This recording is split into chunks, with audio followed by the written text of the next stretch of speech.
The tourism industry has about a week to persuade government not to implement the reinstated VAT on upcountry accommodation. That this may have serious business implications for the owners and operators of lodges is shown by the emotion by which issues are presented. We shall engage the leader of government business, who is the Prime Minister, with our documentary evidence that we wrote to different offices. We shall even, as far as we are concerned, we shall even reach the President before we close shop. But the biggest challenge that we face is that it affects the end user. Now already as Uganda, from a market point of view, we're already price sensitive as an expensive tourist destination. Your inbound flights are one of the highest costed destinations in Africa.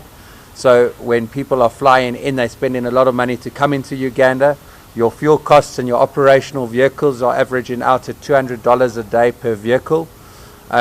So when you take those costs into effect, our market competitiveness is losing value.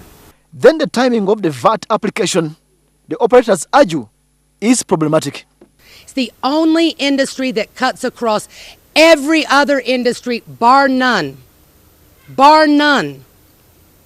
And putting an excessive tax at a time when the world is not economically stable, when security is not guaranteed in our region, when we have done nothing as a country in a concerted effort to change the image of the country on the outside world, it's not right.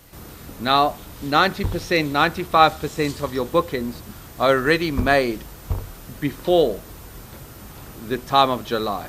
So all of these bookings that we have in our system, like with Clouds Lodge, with the lodges that we have, all of those bookings and those permits and everything else were booked 6 months to a year out in advance. So we've already committed and invoiced, and some of those people have already paid for those safaris. Apparently, there is already VAT on such activities like game drives, gorilla and chimp tracking, which, with added VAT on upcountry lodges, the operators argue will increase cost for the tourist, compounding the challenged competitiveness of Uganda as a destination. Samuel Setumba, NTV Business.